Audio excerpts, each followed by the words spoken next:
संतप्त मानस शांत हों, जिनके गुणों के गान में वे वर्धमान महान जिन विचरे हमारे ध्यान में। समय सार परमागम की दूसरी गाथा पर चर्चा चल रही है। वास्तव में दूसरी गाथा का अर्थ तो अभी शुरू भी नहीं हो पाया, क्योंकि उसमें तो स्वसमय और पर समय की परिभाषा बताई है और अभी तो अपन समय में ही अटके हैं।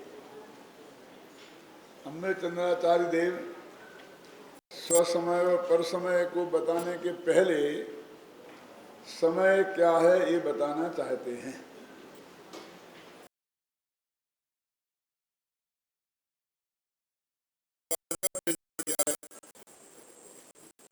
ये 7 विशेषताएं बताई कि 7 विशेषताएं जिसमें हों उसका नाम समय है। सबसे पहली विशेषता बताई ना, उत्पाद में ध्रुव युक्त सत्ता सहित है। आपको याद है मंगलाचंद्र अमृतचंद्र ने किया था, उसमें नमा समय सारा है, उसके साथ में एक भावाय शब्द था, माने सबसे पहले उसका अस्तित्व होना चाहिए, वह सत्ता स्वरूप वस्तु है, यह सिद्ध होना चाहिए, तब जाकर के ये सिद्ध किया जा सकता है कि वो कैसी है। यदि हम ये नहीं बताएं कि वो वस्तु है, ये सिद्ध नहीं करें और उसके गीत गाने लगें, तो उसके लिए आचार्यों ने शास्त्रों में ये उदाहरण दिया है कि बंध्या सुत विवाह वर्णन बत, कि बांझ के बेटे के विवाह के वर्णन कर रहे हैं, कैसे बराती थे, कैसा श्रृंगार किया गया था, हैं? तो कहते पहले ये तो सिद्ध करो कि बांझ के बेटा होता है। जब बेटा ही नहीं होता है तो इसका वर्णन क्या। तो वो भगवान आत्मा कैसा है, ये कैसा है कि पहले है कि नहीं है ये नक्की करो। अब वो है तो सत्ता स्वरूप वस्तु है, ऐसा लिखा ना आगे आकाश आदि की भांति मैं एक वस्तु विशेष हूं। जैसे आकाश द्रव्य है, धर्म द्रव्य, अधर्म द्रव्य, ऐसा ही मैं एक द्रव्य हूं। तो वो कहते हैं कि उसका जो अस्तित्व है, उसके अस्तित्व का निर्णय किस बात से होगा। तो इसमें पहले दिया है उत्पाद व ध्रुव युक्तम युक्त सत्ता सहित है ना। सत्ता उत्पाद व ध्रुव से युक्त सत्ता है। सत्ता एक है, सत्ता का स्वरूप समझना बहुत जरूरी है। वैसे सत्ता 2 होती हैं, एक महासत्ता, एक अवान्तर सत्ता, और पहले अपन ने बहुत विस्तार से इसकी चर्चा की थी, अभी उसको मैं रिपीट नहीं करूंगा। लेकिन ये अवान्तर सत्ता की बात है। अवान्तर सत्ता माने अपनी सत्ता, और महासत्ता माने सबकी मिलकर सत्ता। जैसे बोलते हैं सादृश्य अस्तित्व, और इसे बोलते हैं स्वरूपास्तित्व। ये स्वरूपास्तित्व की बात है। तो कहते हैं 3 चीजों के मिलके होता है। 3 चीजों के मिलके क्या होता है, इसमें 3 चीजें होती हैं। ये 3 तरह की विशेषताएं इसमें होती हैं। कोई 3 चीजें अलग अलग हों फिर मिलके बनी हों, ये ऐसा नहीं है। जैसे आपकी चाय बनती है तो चीनी डलती, दूध लाई, सबको मिला मिलू के बना दिया, ऐसा नहीं है, है? अब जैसे दूध के अंदर चिकनाई है, प्रोटीन है, क्या है, वो उसके अंदर है, उसमें हम भेद कर रहे हैं। बाहर बाहर मिला मिला के नहीं बनाया गया है, वो अंदर समझ में है ना। तो संसार में आता द्रव्य सत, गुण सत, पर्याय सत। तो वो सत्ता का भेद है, वो सत्ता को तोड़ा गया है। वो वास्तव में 3 सत्ताएं हैं ही नहीं। द्रव्य की अलग सत्ता हो, गुण की अलग सत्ता हो, पर्याय की सत्ता अलग हो, ऐसा संभव ही नहीं है। वो सत्ता नहीं है, वो सत्ता के अंश हैं। ख्याल में है ना। जब मैं कहते भारत में राज्य किसका आगे, जनता का, तो जनता माने हम, तो अपना राज्य है ना, मेरा राज्य है ना। कि तुम 1 अरब में एक हो, सत्ता तो तुम्हारी है, लेकिन तुम्हारा उसमें हिस्सा 1/अरब, एक अरब है, इतना है, समझ लो आप। ऐसे सत्ता जो है वो त्रिगुणमयी होती है, त्रिगुणात्मक होती है। तो वो कहते हैं कि ये जो बात बताई है ये तो हमें पढ़नी पड़ रही है। ये तो जो लोग इस जगत में पदार्थ की अस्तित्व ही नहीं मानते हैं, ये उनके लिए लिखना पड़ा है। मतार्थ में आगे नितिन झाड़ा ने लिखा है, नहीं अपन ने भी इसमें नीचे लिखा है, मैं पढ़ूंगा तो बाद में बताऊंगा कि कौन शब्द जो है वो अन्नमत का किस बात का खंडन करता है। सत्ता को नहीं मानने वाले भी दर्शन है इस जैन दर्शन में, जैन दर्शन के अलावा भी भारतीय दर्शनों में, ख्याल में है ना। तो वो किसका खंडन करने के लिए बात कही है, वो बात की बात है। अभी तो ये बात कहते हैं कि वो सत्ता कैसी है, उत्पाद व ध्रुवमयी है। पहला वाक्य अपन ने पढ़ा था, मैं ज़्यादा विस्तार नहीं करूंगा क्योंकि 4 का अपन अर्थ कर चुके हैं। कौन कौन से? यह समय नामक जीव पदार्थ परिणमनशील होने से उत्पाद व ध्रुव की एकता रूप अनुभूति लक्षण वाली सत्ता से युक्त है। उत्पाद व ध्रुवमयी और परिणमन से युक्त है। वो तो अब ऐसे तो अपरिणामी से भी युक्त है, लेकिन उसमें किसी को शंका नहीं होती ना। लेकिन ये परिणमन में शंका होती है ना, तो परिणमन स्वभाव उन्होंने डाला क्या। ऐसी सत्ता से युक्त है कि कल बहुत विस्तार से समझाया था कि जो आज तक न होगी और न कभी पैदा हुई है, और ऐसी सत्ता से युक्त है कि जो एक समय भी बिना नष्ट हुए नहीं रही, नष्ट हुए परिणमन हुए बदले हुए बिना नहीं रही। ये 2 क्वालिटी इसमें विशिष्ट हैं। ये परस्पर विरुद्ध सी लगती है। तो आचार्यों ने ऐसा कहा कि क्या विरोध है बताओ। तो उन्होंने कहा विरोध कई तरह के होते हैं। एक बद्धघातक विरोध होता है, एक सह अवस्थान विरोध होता है। नाम सुने कभी आते ना सर्वा सिद्धि वगैरह में। सह अवस्थान माने एक जगह दोनों चीजें एक साथ नहीं रहेंगी। वो कहती ये रहेगी तो मैं नहीं और मैं रहूंगा तो नहीं। उसका नाम सह अवस्थान विरोध है ना। जिनको एक साथ रहने में विरोध, मिथ्या तो संबंध है सब, वो कहते हम एक साथ नहीं रहेंगे बस, तो इसमें सह अवस्थान नाम का विरोध है, ख्याल में ना। दूसरा होता बद्धघातक विरोध। बद्धघातक विरोध कैसा है ना, समय सार के कर्ता क्रम अधिकार में लाख घातक है और पीपल बद्ध है, समझे ना। जिसको मारा जाए वो बद्ध कहलाता है, जो मारे, खत्म कर दे, नष्ट कर दे, घात कर दे, उसे बोलते हैं बद्ध घातक विरोध। तो वो कहते बताओ इस उत्पाद व्यय में और द्रव्य में सह अवस्थान विरोध है क्या? इन्हें साथ में रहने में कोई तकलीफ है? तो अनादि से रह रहे हैं, सह अवस्थान विरोध तो है ही नहीं। और नेवला और सांप जैसा भी नहीं है क्या, एक दूसरे घातक हों। ना तो उत्पाद व्यय ने ध्रुव का घात किया, ना ध्रुव ने उत्पाद व्यय का घात किया, कोई विरोध है ही नहीं ना। तुम्हें विरोध लगता है, दो में एक कैसे हो सकती है कि बदले भी हो नहीं भी बदले, बदले भी हो नहीं भी बदले। वो तो एक साथ बदल रही है और नहीं बदल रही है, उस वस्तु के स्वरूप में पड़ा है। और तुम्हें क्या बताएं, प्रत्यक्ष प्रमाण के लिए हम क्या प्रमाण दें? जब मैंने बीए में फिलॉसफी ली थी तो मैंने प्राइवेट परीक्षा दी थी, तो इंटरव्यू होता था। तो जीवाजी यूनिवर्सिटी से ग्वालियर में गया इंटरव्यू देने, तो बस इसमें बहुत कम होते हैं, 2-1 विद्यार्थी होते हैं। तो मैं शायद अकेले ही था, एक आध और होगा। तो वहाँ डॉक्टर प्रोफेसर बनर्जी थे फिलॉसफी के, उनने मेरा इंटरव्यू लिया। तो कम से कम 48 मिनट तक प्रश्न उत्तर करे, क्योंकि सारी कसर मुझ पर ही निकालनी थी। यदि 100 विद्यार्थी होते तो 1-1 मिनट में निपटा देते। अब 1 मिनट या 100 मिनट उन्होंने खत्म करने थे, मेरे पे ही करने थे। और उसके बाद बोले कि आप ये बताइए कि आपकी श्रद्धा कौन से दर्शन में। बात आई ना बीच बीच में, जैन दर्शन में वो था ना, फिलोसफी में बताते करते करते। तो मैंने कहा कि एग्जाम हो गया। बोले क्यों?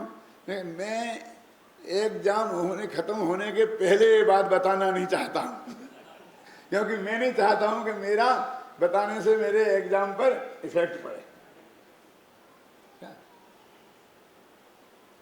तो उसने कहा हो गया, समझ लीजिए।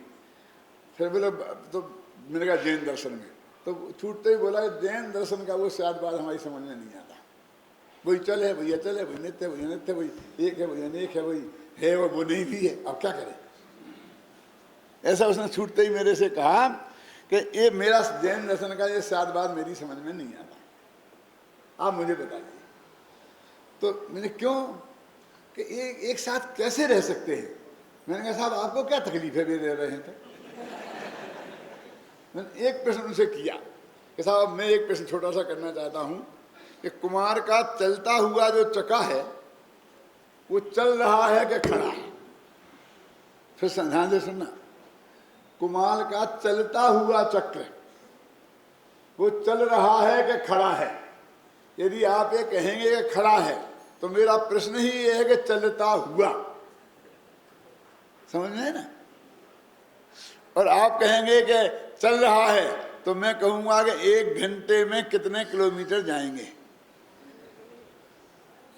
यहां से अजमेरी गेट पहुंचने में कितना समय लगेगा ऐसे कि वो तो 1 इंच भी नहीं खिसक रहा है, तो कहां चल रहा है, जबरदस्ती चलना बोलते। अब मैंने कहा देखो वो अपनी कीली पर चल रहा है और अपनी कीली पर खड़ा है, 1 इंच भी यहां वहां नहीं होता है तो नहीं चलता। हम कह रहे हैं कहीं नहीं जाएगा, यहीं रहेगा और चल रहा है। तो उस चक्के को ये 2 काम एक साथ करते हुए, क्यों कि चले और नहीं चले, ऐतराज नहीं। तो आपको क्या ऐतराज है, द्रव्य पलट के भी नष्ट ना हो, नष्ट होकर के भी नष्ट ना हो, क्यों, तो तुम्हें क्या तकलीफ है। पर्याय बदलना माने नष्ट होना प्रति समय। तो ऐसी सत्ता का ये स्वरूप है। यदि इसमें से, मैं उस भाषा को नहीं बोलना चाहता हूं लेकिन आप समझ लो कि यदि इसमें से हमने वो अंश निकाल दिया, कोई भी अंश निकाल दिया समझ लो आप, तो वो अखंड सत्ता नहीं रहेगी द्रव्य की। सोचना, माथा मारना सब। फिर कहता हूं समझ में आया ना क्या, क्यों शांति जी समझ में आई ना। वो 3 जिसमें अखंड पने हो उसका नाम सत्ता है। तो जो सत्ता कभी टूटती नहीं है तुमने उसको तोड़ दिया। इससे तो मिथ्यात्मक कर्म को तोड़ते 1 के 3 टुकड़े कर देते तो संसार से पार हो जाते। इसको काहे को तोड़ रहे हो, क्योंकि सत्ता है वो टूट सकती है क्या, हम तो तोड़ते हैं, क्यों, उसके पीछे ही पड़े हैं। वो कहते हैं जो तुम्हें करना है अपनी दृष्टि में करो, ख्याल में है ना। तुम इस वस्तु में कोई तुम्हारा कोई हस्तक्षेप नहीं चलेगा। और तुमको ज्यादा करना हो तो मैं आपसे बोलता हूं कि एक द्रव्य दूसरे द्रव्य का करता नहीं है। ये महासिद्धांत का घात तुम करोगे कि नहीं करोगे। अरे तुम्हें पलटा पलटी नहीं करनी है, तुम्हें तो जो है वो जानना है। तो पहले तो ये उत्पाद व ध्रुवमयी सत्ता है ना। यदि भगवान आत्मा है, यदि वो है माने सत्ता स्वरूप वस्तु है, तो उसे उत्पाद व ध्रुवमयी होना ही होगा। उत्पाद व ध्रुव निरपेक्ष है ना, न एक वही उत्पाद व ध्रुव सापेक्ष भी तो है। तो वो कहते हैं कि नए वस्तु को तोड़ता कहाँ है। वो तो साफ कहता है कि वस्तु को एक ओर से, एक तरफ से देखना। और एक तरफ है कितनी होती है कि चौतरफा, 4 तरफ होते हैं, 2 तरफ होते हैं, 3 तरफ होते हैं, क्यों, अरे अनंत तरफ होते हैं। हमने चौतरफा से उसको मान लिया अनंत भेद होंगे तो भी अनंत एंगल होते हैं ना। ज्ञान से भगवान आत्मा ज्ञान है, 7 से 7। आज सुबह गुरुदेव का प्रवचन सुना था। ये इनका गुण का भेद, गुण को तोड़ना पसंद नहीं है उन्हें। ये भाषा में क्या कि ज्ञान अलग है, चारित्र अलग है, दर्शन अलग है। अभी ये व्यवहार है क्या। हमें तो अखंड आत्मा चाहिए। यानी वे जो गुण पृथक पृथक है ना किसी अपेक्षा से, तो अभी उनकी जो अखंडता है उसे वो तोड़ने को कायम रखना चाहते हो, उन्हें वो भी बर्दाश्त नहीं है। तो तुम्हें ऐसी पूरी वस्तु को तोड़ के क्या करोगे कि द्रव्य में से पर्याय निकाल के फेंक दो?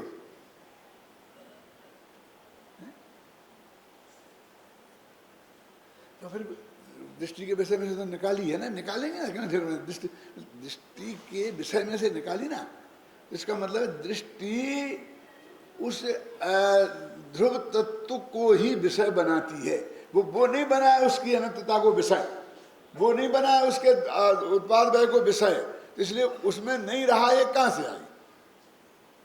देखो मैं आपको बताता हूं, 2-3-4 प्रश्न करूंगा और आप अपने मन में उत्तर दे लेना, है ना?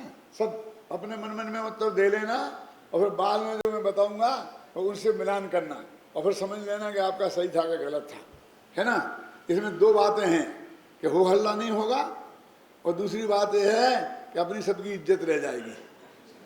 आपकी बात गलती निकली तो तुम्हें नहीं समझी, दूसरे नहीं समझ पाएंगे, वो गलती निकल जाएगी। क्यों? बोलो, नींबू कैसा होता है? जब उत्तर दे लेना मन में। बर्फ कैसा होता है? कौआ कैसा होता है? 3 प्रश्न हैं। नींबू कैसा होता है, बर्फ कैसा होता है, कौआ कैसा होता है, इत्र कैसा होता है? 4 प्रश्न हो गए।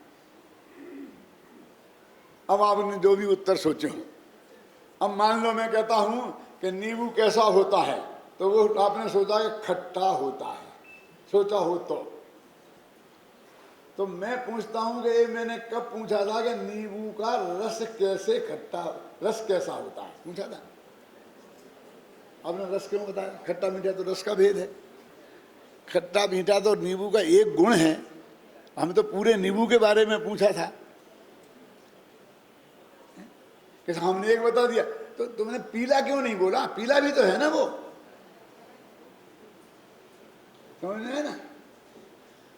तो कहते हैं कि इस जगत की दृष्टि में नींबू का हमेशा रस ही मुख्य रहता है। क्यों रहता है?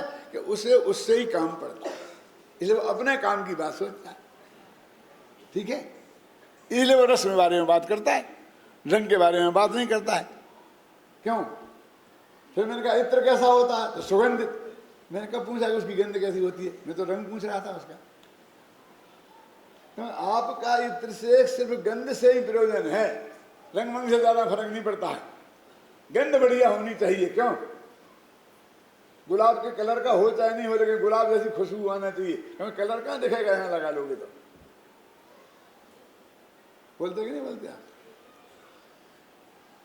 अब ऐसे ही जब मैंने कहा कौआ कैसा होता है, अब संकट खड़ा हो गया, क्योंकि नींबू का तो आपको रस चाहिए, इत्र की आपको गंध चाहिए, और कौए का तो कुछ नहीं चाहिए। क्या करें? तो कहते काला होता है। क्यों? कि आपके आंख में वही देखने में आता है, कौए का कालापन, और कुछ देखने में आता नहीं, इसलिए आपने उसे काला बोल दिया। अब मैं आपसे पूछता हूं कि कौआ काला होता है? अरे कौआ की चमड़ी काली होती है, कौआ का खून तो लाल होता है, हड्डी सफेद होती है। कौआ तो सबके मिलकर नाम है ना, और आत्मा ज्ञानानंद स्वभाव भी होता है, उसका भी मिक्सचर तो है उसमें। कौआ तो जीव का नाम है ना। क्यों? तो वहाँ आत्मा भी है, रंग भी, खून भी है, मांस भी है, हड्डी भी है, लेकिन हमने देखी नहीं ना हड्डी खून मांस, हमें तो वो काला काला दिखा, तो हमने कह दिया कौआ काला है। तो हर आदमी अपनी दृष्टि से जिस भी वस्तु को देखता है, तो उसके लिए जो गुण प्रयोजनभूत होता है उसे देखता है, और बाकी को गौण कर देता, मैंने नहीं देखता है, उसमें से नहीं निकालता। नींबू में से हमें कलर को निकालने की नहीं कोशिश करते, हमें तो रस चाहिए, रस होना चाहिए, फिर कलर कैसा ही हो हमें कुछ मतलब नहीं है। ख्याल में आई ना आपके में? तो इनमें सब चीजें, लेकिन हमने अपनी दृष्टि में भेदक ताकत है क्या नहीं कि नींबू खट्टा, इत्र सुगंधित, ख्याल में आई ना? ऐसे ही भगवान आत्मा कैसा, तो ध्रुव त्रिकाली नित्य पर खत्म। तुम्हें क्या मतलब? हमारी दृष्टि में वही है कि उससे हमें सुख होने वाला है, तो अपनी दृष्टि में से निकाल कर दोनों उत्पाद देखो, वहां तुम्हारी क्या तकलीफ है? और भगवान कहते हैं कि हमारे यहाँ है एक उत्पाद व्यय निरपेक्ष देखने वाला नय है, बस तुम उस नय की आंख खोलो और उसे देखो, वो नहीं दिखेगा तुम्हें सापेक्ष का। तो दूसरा नैकाय को लिखा फिर कि कभी तुम्हें देखना हो खोल करके, क्या समझ गए? तो देख सको इसके लिए वो भी इंतजाम है, लेकिन इतना करना पड़ेगा कि जब तक तुम्हारा ज्ञान नए ज्ञान है, मैंने केवल ज्ञान जैसा प्रमाण ज्ञान नहीं है। प्रमाण ज्ञान तो श्रुत ज्ञान भी प्रमाण है, लेकिन केवल ज्ञान जैसा प्रमाण ज्ञान नहीं है, तब तुमको एक साथ सब चीजें देखने की ताकत नहीं है। तो जब ये देखोगे तो वो नहीं देख पाओगे, वो देखोगे तो ये नहीं देख पाओगे, है ना? दृष्टि में ऐसा भेदकपना है। तो वो ये कह रहा है कि तुम्हें आत्मा का कल्याण करना हो तो दृष्टि, आत्मा के कल्याण करने की दृष्टि में अनित्यता नहीं दिखाई देनी चाहिए, उत्पाद व्यय दिखाई नहीं देगा, उसका नाम है दृष्टि के विषय में वो चीज शामिल नहीं है। उसे वस्तु से कुछ लेना देना नहीं है। वस्तु के आप हमारे बीच में मतलब समझ लो कि वो पर पदार्थ है ना, उसमें वज्र की दीवार पड़ी, हम कुछ करने और अपने में भी कुछ कर सकते हो क्या? हम लोग अपने में कर सकते हो, उत्पाद व्यय से निकाल सकते हो ध्रुव में से, अपने में क्या कर सकते हो बताओ? दंड बड़ो करतार को चित्ते दियो उतार। क्या मतलब इसका समझे आप? कि हम किसी से नाराज हो गए तो हम उसे दंड देना चाहिए, और हमको दंड देने के सत्ता तो मजिस्ट्रेट तो है नहीं, कभी हाल कहेंगे 3 साल की सजा, क्यों? तो क्या है सबसे बड़ा दंड जगत में? क्या है कि जो तुम हमारे चित्त की गद्दी पे बैठे थे, समझ में आया ना, हमने उस गद्दी से तुम्हें उतार दिया, जा खत्म। हम तो समझते तुम सज्जन आदमी हो, ये तुम ऐसे नालायक आदमी हो, जो खत्म, खेल खत्म। कि तुमने उसे कुछ नहीं कहा, दंड नहीं दिया। क्या दंड नहीं दिया? सबसे बड़ा दंड दिया ना कि अपनी चित्त की गद्दी से उतार दिया। कि वो दूसरे दिन आया तो फिर आपने चाय पानी की पूछी, अरे चाय पानी की पूछी तो चाय पानी के लिए पूछी, चित्त की गद्दी पे थोड़ी बैठा है। अंदर तो ये समझ लिया कि ये कैसा आदमी है, छलिया है, धोखेबाज है, झूठा है, बदमाश है, मक्कार है, सब समझ रहे। तो फिर क्या चाय पानी मक्कारों को नहीं पिलाना पड़ती है? क्यों? ये सब व्यापारी लोग हो, आप नहीं जानते हो इनकम टैक्स वाला घूस मांग रहा है, लुटेरा है, बदमाश है, उसको पिलाते कि नहीं पिलाते? पुलिस वाले कैसे हैं आप नहीं जानते हो, ये नेता कैसे हैं आप नहीं जानते हो? पंडितों की नहीं कहता मैं नहीं जानते कि बोलिए हम एक एक पंडितों में भी गिन लो, एक एक के बारे में हमारी कुछ अलग धारणा नहीं है तो क्या चाय पानी में फर्क डालते हो? चाय पानी तो एक साथ पिलाते हैं। तो वो कोई छल नहीं है। सामान्य व्यवहार को तो हमें जगत से रखना ही है ना, सामान्य व्यवहार में, लेकिन चित्त की गद्दी से तो तुम उसको उत्पाद व्यय को चित्त की गद्दी से उतार दो, खत्म। इसका नाम है दृष्टि के विषय में पर्याय नहीं है। तुम राजा हो, अपनी मन की मर्जी के राजा बोलते हैं ना, हम चाहे जिसको उतार दें इस गद्दी पे, चाहे को बैठा दें, लेकिन तुम कहो कि दिल्ली की गद्दी पे बैठा दें, वो तो आपकी सोनिया गांधी की ताकत है कि मनमोहन सिंह को बैठा दें, अरे तुम में नहीं है ताकत है। लेकिन हमारी चित्त की गद्दी से तो हम किसी को भी कभी भी उतार सकते हैं कि नहीं? देखो हमारी धारणा बदलती रहती है कि नहीं, और हम उतारते रहते हैं और बैठाते रहते हैं, होता कि नहीं होता? फिर कहते हैं 2 महीने बाद, नहीं साहब मैंने गलत समझा था, मैंने उस आदमी को गलत समझा था, लेकिन नहीं वो आदमी तो हीरा आदमी है, बैठा लिया। रोजी में ऐसे 10-20 को हम उठाते हैं और 10-20 को बैठालते हैं, है? तो उत्पाद व ध्रुव से युक्त वस्तु है, वो सत्ता है, एक एक की पृथक सत्ता है ही नहीं, वो सत्ता का भेद है। ख्याल में है ना? आचार्य विद्यानंद जी ने श्लोक वार्तक में एक प्रश्न खड़ा किया यही समझाने के लिए कि समुद्र में से एक बूंद पानी की निकाली उनने, तिनके पर ली ऐसी बूंद निकाल के समुद्र में से, और ये बोला कि ये समुद्र है कि असमुद्र है। समझ में आया कि नहीं आया? इसको क्या कहें? इसे समुद्र है कि असमुद्र है? यदि समुद्र कहते हैं तो समुद्र के बारे में जो हमने सुन रखा है, ख्याल में आया ना, इतना गहरा, इतना गंभीर, उदाहरण दे समुद्र जैसा गंभीर, क्यों? तूफान आती हैं, लहरें आती हैं, तो आपको बूंद को आप समुद्र मानने को तैयार नहीं हो। समुद्र नहीं तो असमुद्र, समुद्र जो नहीं है वो कहते हैं वो असमुद्र होगा और क्या होगा। आप ही बता रहे थे ना कल परसों उदाहरण दे करके कि काला नहीं होगा तो अकाला होगा, पीला नहीं होगा तो अपीला होगा। क्या आप ही ने कहा था ना, मैंने सुनता रहता हूँ कुछ ख्याल में है ना। तो अब जो समुद्र नहीं होगा वो असमुद्र होगा। तो विद्यानंद आचार्य जवाब देते हैं कि ना वो समुद्र है और ना वो असमुद्र है पूरा। तो दुनिया में तीसरी चीज क्या है जो समुद्र भी नहीं है और असमुद्र भी नहीं है। तो उन्होंने कहा वो समुद्र का एक देश है, समुद्र का अंश है। क्योंकि समुद्र माने तो समुद्र में जो नौकाएं चलती हैं, स्टीमर चलते हैं, वे चलना चाहिए उसमें। असमुद्र माने तो अनंत वो बूंदे के अलावा समुद्र में क्या है, ये अनंत बूंदे मिल गई और उसका नाम समुद्र हो गया। क्यों? वैसे ही तो अनंत बूंदे हैं ना, जैसे एक बूंद बताई, यदि वो समुद्र नहीं है तो अनंत बूंदे मिलकर समुद्र नहीं बन सकती, उसमें समुद्रता होनी चाहिए।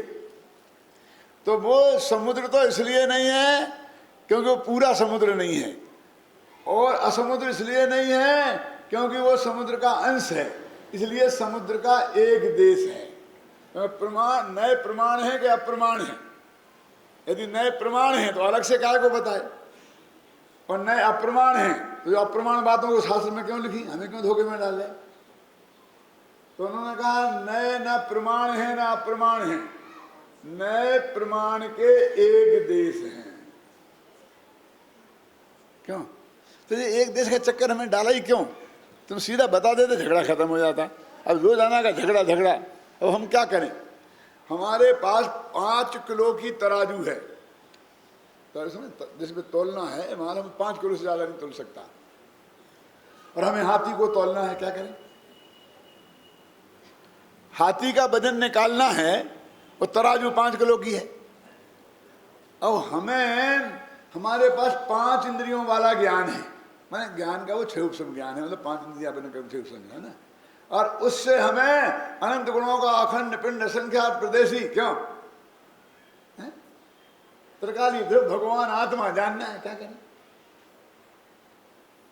अनंत शक्तियों का संग्रहालय, गुणों का गोडाउन।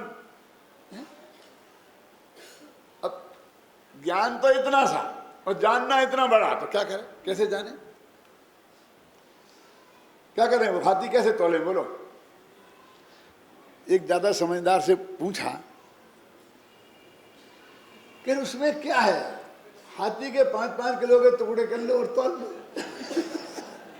क्या पागल हो गया है?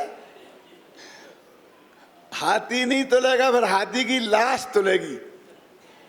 हम हाथी को तोलने की बात कर रहे हैं, हाथी की लाश को तोलने की बात नहीं कर रहे हैं। तो 5 किलो की तराजू पे हाथी बैठेगा कैसे? कि बैठेगा क्यों नहीं बैठेगा?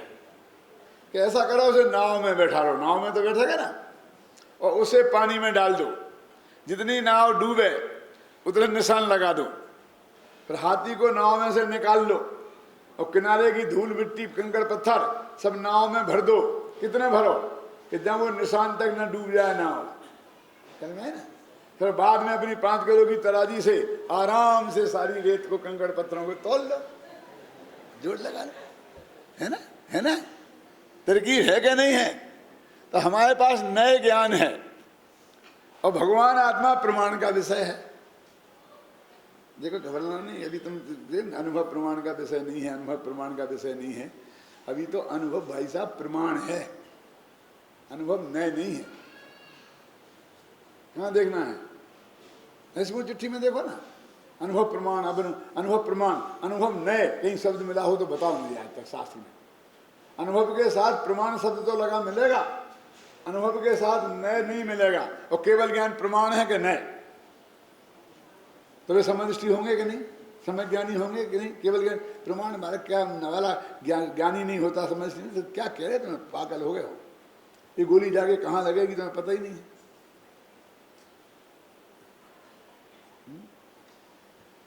अनुभूति को प्रमाण कहा है, ख्याल में आए ना। वो तो नए का तो विकल्प अस्त हो जाता है, अनुभूति होने के पहले नए का विकल्प अस्त हो जाता है, प्रमाण का भी विकल्प अस्त हो जाता है। लेकिन जो ज्ञान पैदा होता है वो ज्ञान प्रमाण है, वो ज्ञान नए नहीं है। क्योंकि नए में तो मुख्य गुण की व्यवस्था होती है, उसमें मुख्य गुण कहाँ है? अब अनुभूति प्रत्यक्ष है क्या परोक्ष है? क्यों?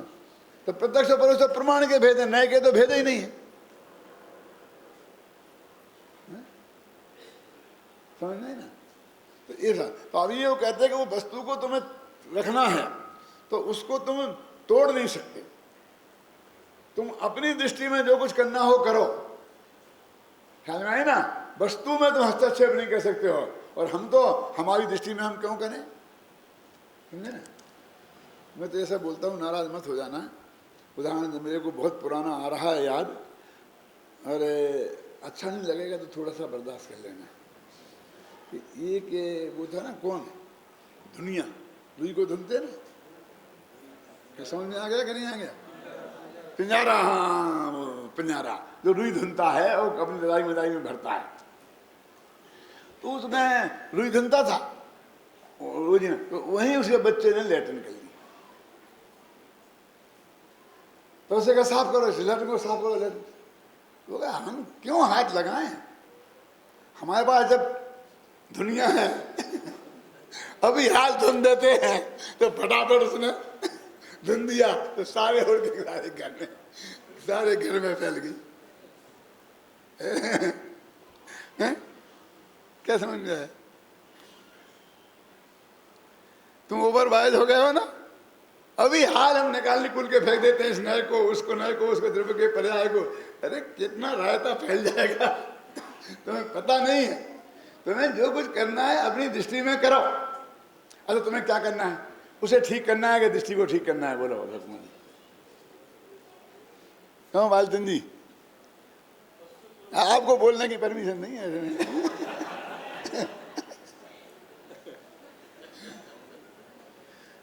मैं क्या कह रहा हूँ आपको कि हमको दृष्टि ठीक करनी है, ऑपरेशन हमारे पेट का करना है। इस जगत के पेट काय को देखते फिरते हो? क्यों? दृष्टि तुम्हें अपनी ठीक करनी है तो जो भी ठीक करना हो इधर करो ना, दृष्टि को ठीक। चेहरे पर तुम्हारे दाग लगा है, दिखता दर्पण में है। अब दर्पण को रगड़ने से क्या होगा?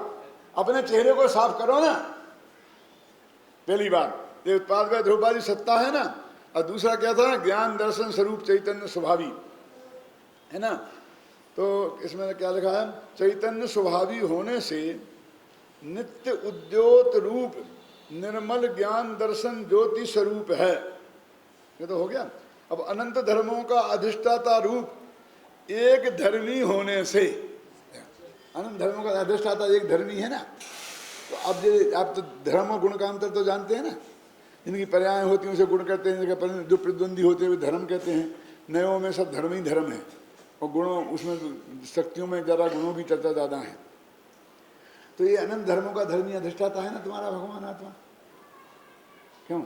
वो तुम्हारी दृष्टि का विषय है कि नहीं है? कि उसमें से कुछ धर्म निकाल के बाहर फेंकने हैं? अरे वे तो ये कहते हैं कि हम नित्य तो धर्म को रखेंगे, जरा समझना प्रकाश, अनित्य को निकाल देंगे। वो कहते हैं हमने कब कही तुमसे ये बात? हमने तो कही इन धर्मों के लक्ष्य से होने वाले भेद को निकालो ना। हमने अनित्य धर्म को निकालने की कही ना नित्यत्व को, क्योंकि वे दो निकल ही नहीं सकते, और दो निकलेंगे तो साथ निकलेंगे। निकलेंगे तो है ही नहीं, मेरी कल्पना की बात करता है। कैसा? वो फिर हम अपनी दृष्टि में वो नित्यत्व धर्म रखें और अनित्यत्व आपने कहा ना दृष्टि उस पर रखो। क्यों? क्यों उस पर रखने की कही हमने? बोलो राकेश मामा। अरे सुनो, बहुत मर्म की बात है, बहुत अच्छे प्रवचन आ रहे हैं, सुनो, भाग के मत जाना। सुनो क्या कह रहा हूं कि वो जो हमने नित्य पक्ष हमें इष्ट है समझ लो, और अनित्य पक्ष अनिष्ट है। दोनों बातें अभी यहाँ तुमने ज्ञान के निर्णय में कर लिया। अब दृष्टि में करने के लिए अनित्यता पे से हटा के नित्यता पे रखें कि नित्य का जो अखंड द्रव्य है उस पर रखें? मुझे बताओ। भेद को निकालना है ना। तो तुम धर्म निकाल ले, गुण भेद को निकालना था, स्पष्ट है ना, और तुम गुण को ही निकाल ले। गुण धर्म तो ये भी बात है, लगभग शक्तियों में धर्म भी तो अनंत धर्मों का अधिष्ठाता है ना भगवान आत्मा। तो एक आध धर्म निकाल के बाहर कर दें उसे, क्यों, और फिर वो आत्मा जो बचेगा उसे तुम अपनी दृष्टि में लो। दृष्टि में लो का मतलब समझते, दृष्टि का अर्थ ही लोग नहीं समझते हैं। मैं 1,00,000 दफे कहता हूं और आज कह रहा हूं, समझ लेना दृष्टि माने क्या है। दृष्टि माने ये मैं हूं ऐसा अपनापन स्थापित करना, उसका नाम दृष्टि, उसी का नाम सम्यक दर्शन है। ये परिभाषा है जो आपको कहीं नहीं मिलेगी, सिर्फ मेरे पास मिलेगी। और ऐसी अचूक परिभाषा है इतनी, एक जो जिसमें जगत में कहीं गलत साबित नहीं हो सकती और बहुत सरल है। ये अपना भगवान आत्मा को जान लिया ना, और ये भी जान लिया कि ये ऐसा अलग है, ये अलग है, ये दृष्टि का विषय, सम्यक दर्शन नहीं होगा। सम्यक दर्शन कब होता है कि जब ये होए कि ये मैं हूं, माने उसमें अपनापन आए। क्या मुझे याद है कि मैंने शायद बहुत पुरानी बात है, अक्षय जी को पता होगा समय, मतलब मैं और 60 के पहले की बात करता कि जब ये मोक्ष मार्ग प्रकाशक का जो ये पेज है ना 76, उस 76 पेज में एक वाक्य आता है कि अपने निज को और पर को क्या भिन्न जानना चाहिए। क्या ऐसा सब बात है। हाँ, अपने और पराये का ज्ञान अवश्य होना चाहिए। उनकी ख्याल में आए कि नहीं? तो उसमें अनुवाद किया पंडित परमेश्वर जी ने, मंगललाल ने, जिसने भी किया है कि उसे अपना और पर का ज्ञान अवश्य होना चाहिए। अब मैंने तो मोक्ष मार्ग प्रकाशक पढ़ा था ढूंढारी से,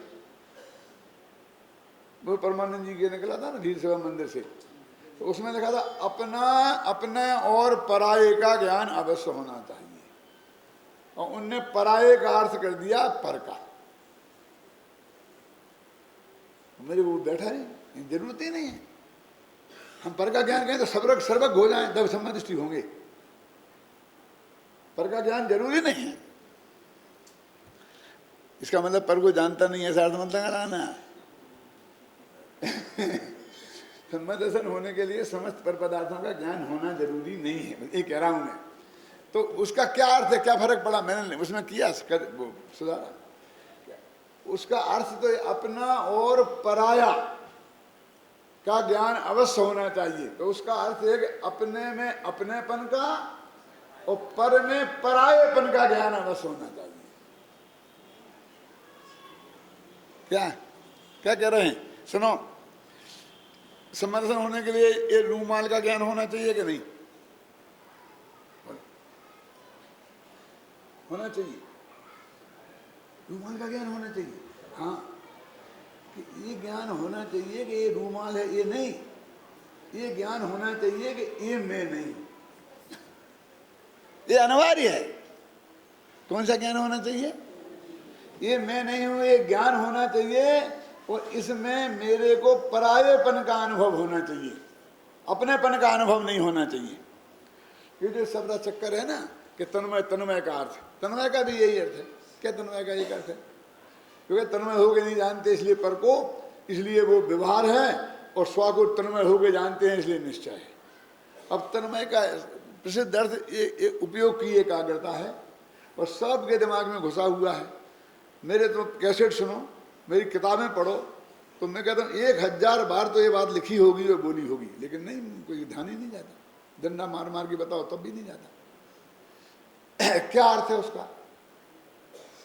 उसका अर्थ ये तन्मय का अर्थ है कि तत्मय, ये अपनेपन के साथ, कि वो जो त्रिकाली भगवान आत्मा को है वो अपनेपन के साथ जानते हैं कि ये मैं हूं, ऐसा जानते हैं, इसलिए वो निश्चय है। और देहादिक को ये मैं नहीं हूं ऐसा जानते हैं, तो इसका नाम हो गया अतन्मय। तन्मय का उल्टा। ये फर्क है वो तन्मय होने का। उपयोग की एकाग्रता से कुछ मतलब नहीं। तुम दुनिया भर को देखो, कोई लेना देना नहीं है, क्योंकि उपयोग बाहर हो, लड़ाई में गया हो तो सम्यक दृष्टि नहीं है, वो है। लेकिन उसमें जो अपने में एकाग्रता है, अपने में अपनापन है, तो ये अपनापन शब्द है जो मैंने बहुत बुद्धिमानी से, समझदारी से चुना है। तो शास्त्र में शायद आपको नहीं मिले, लेकिन मिला ना मोक्ष मार्ग प्रकाशक में, पराया, अपने और पराये का ज्ञान अवश्य होना चाहिए। अपने कहे तेरे को ग्राहक की पहचान नहीं है, तो अपने और पराये की पहचान नहीं है। ये बच्चे को होती है, छोटे से बच्चे को अपने और पराये की पहचान कैसे होती है? मतलब छोटे बच्चे को कैसे होती है?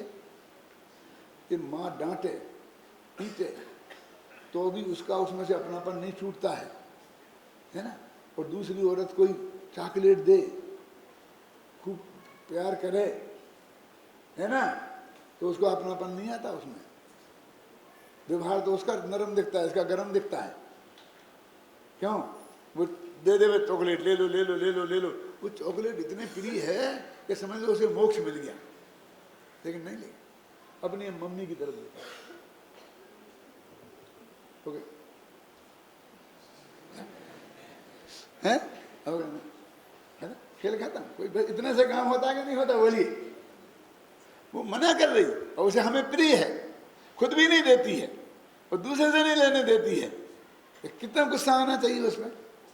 शत्रु नंबर 1 तो वही है ना, लेकिन इतना विवेक उसको भी है कि शत्रु नंबर 1 नहीं है, ये मित्र नंबर 1 है। और ये जो खिलाने को दे रहे हैं ये शत्रु नंबर 1 है। देख के तूने क्यों नहीं लिया है? कि दादा आपको मालूम नहीं है क्या कि ये जो रेलवे में यहाँ वहाँ के लोग ऐसा लाके चॉकलेट खिला देते हैं, वो बच्चा बेहोश हो जाता है, फिर बच्चे को उड़ा ले जाते हैं। अरे तू इतनी समझदार हो गई, हमें तो पता ही नहीं था। आप इतना नहीं जानते। तू कैसे जानती है? मम्मी ने बताया। उसे अपनी मम्मी पे जितना भरोसा है हमें अपनी जिनवाड़ी माता पे उतना भरोसा नहीं है। उतनी भरोसा जिनवाड़ी माता पे हो जाए तो हमारा कल्याण हो जाए। अरे भाई तेरे को ये सारा कमाल अपनी दृष्टि में करना है, इस जगत में कुछ फेरफार करना ही नहीं है, करना नहीं है। ये तो भाषा है, कर सकता ही नहीं है। माथा मारने के अलावा तेरा माथा फूटने वाला और कुछ होने वाला नहीं है। सुनिए, और स्वपर प्रकाशन में समर्थ हो। स्वपर प्रकाशन में समर्थ समस्त पदार्थों को प्रकाशित करने वाली एक रूपता जिसने प्राप्त की है। स्वपर को प्राप्त एक रूपता, स्व को जैसे जाने मेरी पर को जाने। ज्ञान तो ज्ञान का, ज्ञान कोई भेद ही नहीं करता, बस खत्म।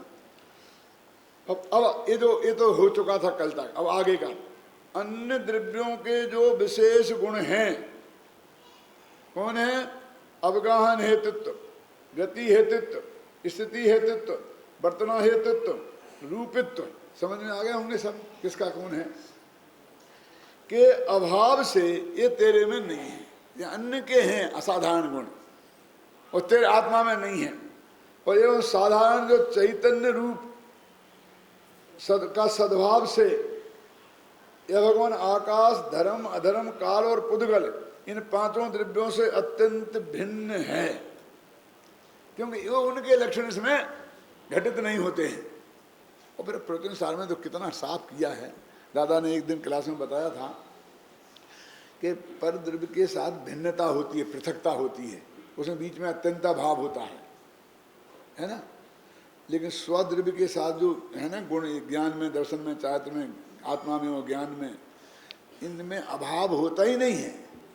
चारों अभाव नहीं होते हैं, न अत्यंत अभाव, न अन्योन्य भाव, न प्राग भाव, न प्रध्वंसा भाव। क्यों अन्योन्य भाव क्यों नहीं होता है? वो तो एक पुद्गल की पर्याय से दूसरे पुद्गल की पर्याय में होता है। 2 द्रव्यों में, वो भी 2 द्रव्यों में हुआ।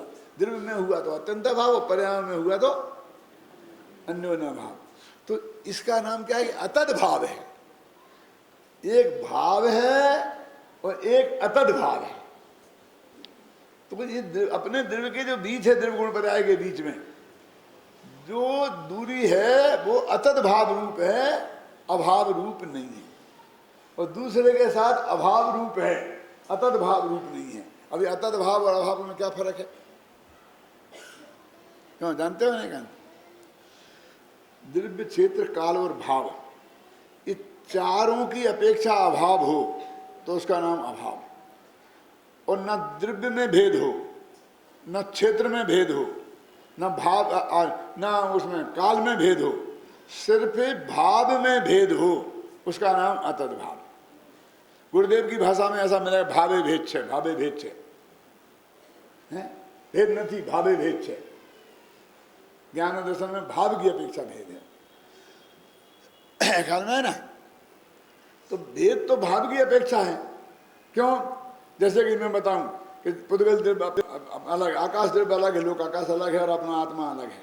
अब दोनों के असंख्यात प्रदेश है, प्रदेशों में फर्क नहीं है ना, अपने अपने जिन जिन के प्रदेश इकट्ठे होते हैं ना। अब वो कहेंगे कि वो अवगान हेतुत्व है और ये चेतना उपयोग में ही है, ये भाव में भेद हो गया ना। वो ज्ञान जानने वाला है, काम करता है, ये दर्शन देखने का काम करता है, ये भाव में भेद हो गया, ख्याल में है ना। उनका द्रव्य एक है, क्योंकि वो आत्मा के असंख्य प्रदेशों में जो ज्ञान गुण रहता है, उन्हीं आत्मा के असंख्य प्रदेशों में दर्शन गुण भी रहता है, श्रद्धा गुण भी उन्हीं में रहता है। तो क्षेत्र भेद नहीं हुआ ना। और जिस समय वो है उस समय ये भी है, इसलिए काल भेद नहीं है। और एक ही वस्तु में दोनों हैं तो द्रव्य भेद नहीं है, तो सिर्फ भाव भेद है, ख्याल में है ना, कि ये जानता है और वो देखता है। तो भाव भेद, उसका नाम है अतद भाव। तो ये अभाव और अतद भाव का भेद हम नहीं समझ पाते हैं। वो अभाव का निषेध कर, परद्रव्य के साथ में अत्यंत भिन्न है, माने अभाव है, और अपने राग के साथ में अतद भाव है। अब इतना फर्क है, अब तुम एक धान पर ही तोल रहे हो, यहाँ राग को शामिल कर लिया और पर को नहीं शामिल किया। पर से अत्यंत भिन्न का, राग से तो अतद भाव है, ज्ञान से तो अतद भाव है, समर्शन ज्ञान चाहते से अतद भाव है। तो अभाव और अतद भाव के बीच में कोई बड़ी सीमा रेखा को थोड़ी बहुत होनी चाहिए कि नहीं?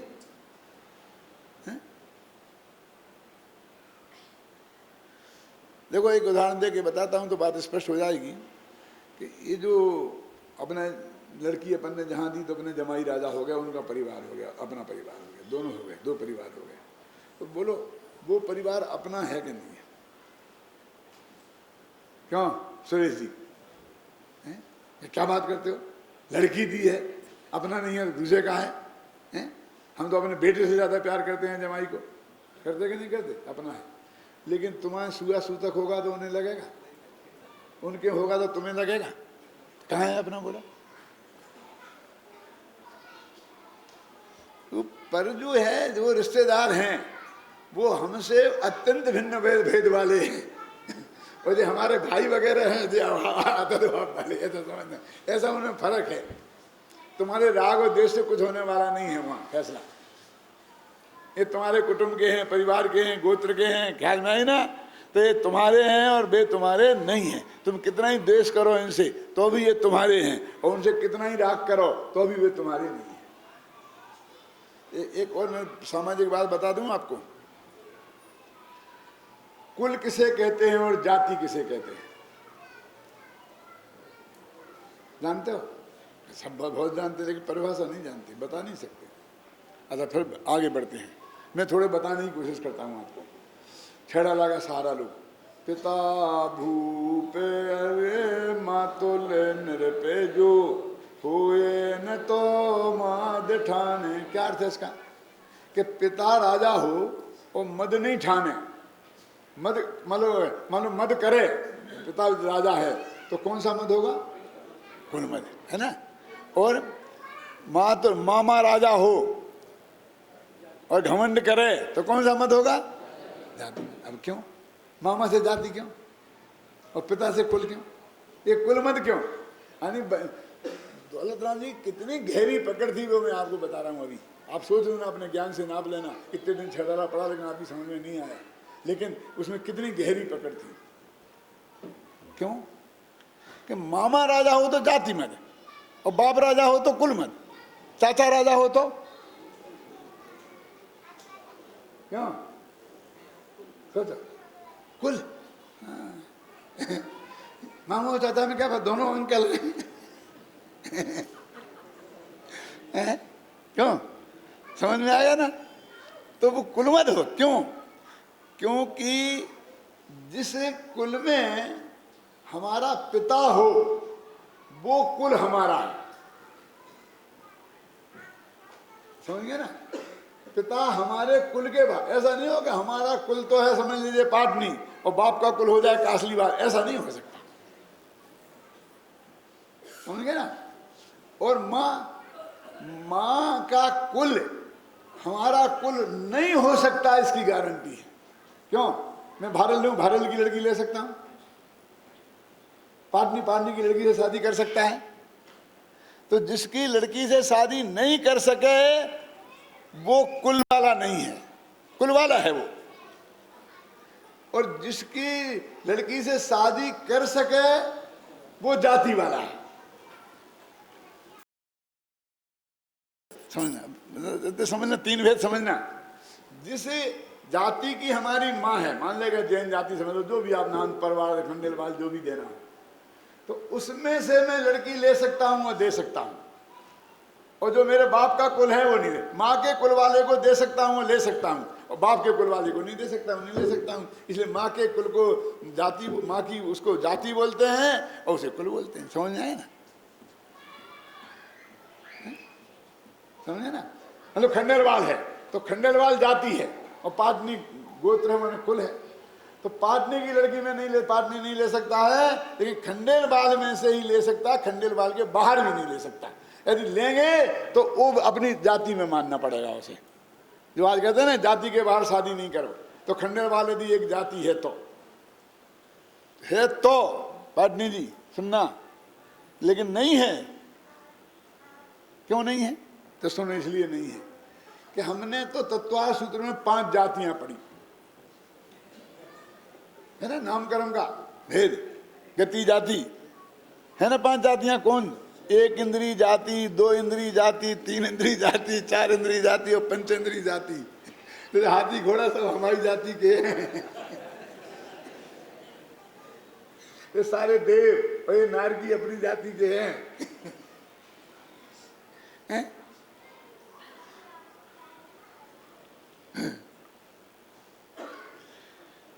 ये जो मतलब वो उन्होंने कुल मद और जाति मद को किस तरह डिफाइन किया, क्यों भगवान जी? ये उनके ख्याल में नहीं होगी बात, नहीं ऐसे कोई कर सकता है। अब हम पढ़ते रहे और पढ़ाते रहे और हमारे समझ में नहीं आया कि ऐसा क्यों। बाप हो तो कुल मद, जाति मद, मामा हो तो जाति मद। वो माँ की नहीं कहे, मामा कह दिया उनने। वो क्या फर्क है? माँ और माँ में क्या फर्क है? डबल माँ, वो मामा, माँ क्यों? तो ये जो माँ राजा हो, मामा राजा हो, इसे क्या मतलब? मामा राजा हो नहीं, मामा का मतलब है अपनी जाति वाला राजा हो। बोलो ये अर्थ समझा कि नहीं है? बोलो हाँ। कि अपने मान लीजिए कि वो खंडेलवाल कोई राजा है, तो आपको तो घमंड होगा इस बात का कि खंडेलवाल राजा है, तो समझ लेना ये जाति में हुआ। और अकेला पिता नहीं, चाचा, ताऊ, दादा, दादी, कुछ भी, समझ गए आप? वो हुआ तो कुल मत होगा। वो जो पिता है वो अकेले पिता का प्रतीक नहीं है, पूरे कुल का प्रतीक है। शांति।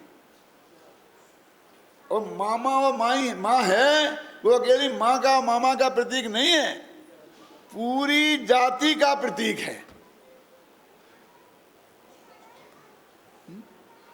ख्याल में आ गए हैं? तो इसलिए कहते हैं कि ये ऐसा ही है भेद। कौन सा? ये जो भेद बता रहा हूं मैं, अतद भाव और अभाव, दोनों का मोर कोणी का फर्क है। तुम दोनों को एक भाव टाल रहे हो। हाँ, बाद में हम भी कहेंगे जैसा वो अलग, जैसा ये अलग, लेकिन वो तो वास्तव में अलग है। और ये तो सिर्फ दृष्टि में नहीं रखना है। समझ में आया कि नहीं है? में 4 भाई हैं हम सगे, और 3 मामा के लड़के हैं, तो 7 भाई हो गए ना। बहुत प्रेम है सब में। लेकिन भाई साहब, वो तुम मामा के लड़के जो भाई हैं उसे घर में से निकाल दे और 1 इंच जमीन नहीं दे और 1 नया पैसा नहीं दे तो चलेगा। लेकिन घर का जो सगा भाई है नहीं चलेगा। क्या? आज तो और भी गजब हो गया है। पहले के जमाने में बाप कहते थे निकल जाना लगा कि मेरे घर से, मैं देश निकाला, तेरे को दे दिया। वो कहता ऐसे नहीं निकलूंगा, मेरा हिस्सा दे दो। कि तेरा हिस्सा कहाँ से आया? अभी तो मेरा है ना, तेरा कहाँ से आया हिस्सा? कि जिस दिन में पैदा हो गया उसी दिन मेरा हिस्सा हो गया, अब धोखे में मत रहना। क्यों? हम 4 भाई हैं तो 25% मेरा है, इसका क्या अर्थ हुआ? बोलो, बताओ। इसका तेरा कुछ नहीं है। समझ में आया? नहीं आया समझ में? फिर कहता हूं 4 भाई हैं और कहता 25% मेरा है, समझ में आया ना? तो इसका मतलब तेरा कुछ नहीं। 4 भाइयों में बट गया, तू समझता है मेरा है और हम समझते तेरा कुछ नहीं है। लोग कहते नहीं नहीं, एक माँ का हिस्सा भी रख लो, एक बाप का हिस्सा, बड़ी कृपा करके माँ बाप का हिस्सा रख लेते हैं, एक डालान दे देते हैं, पड़े रहो बेटा यहाँ। क्या है? तू समझता मैं मालिक हूं, वो समझता वो मालिक हूं, लेकिन वो मामा का लड़का मांगेगा कि मेरा हिस्सा है। इसका मतलब वो अन्य वो हमसे भिन्न है, पृथक है, और ये अन्य है। ख्याल में आई ना? इन दोनों का भेद विज्ञान तो हमें समझना चाहिए ना। भले ही प्रेम कितना हो और भाई भाई क्या हो, जो भी कहना हो तुम कहते रहो। कहते मेरा हिस्सा हो गया उसका, मैंने क्यों कि मैं तेरे कुल में पैदा हो गया हूं। तो इसलिए कहते हैं अन्योन्य भाव, क्या नाम, अत्यंता भाव। अत्यंता भाव ही क्यों? पूरा अभाव ही कहो ना, चार ही, चारों अभाव जिसमें लगे वे 2 पृथक पृथक द्रव्य हैं, और एक भी अभाव जिसमें ना लगे, अतद भाव जिसमें लगे, वो अपनी द्रव्य की मर्यादा के भीतर की वस्तु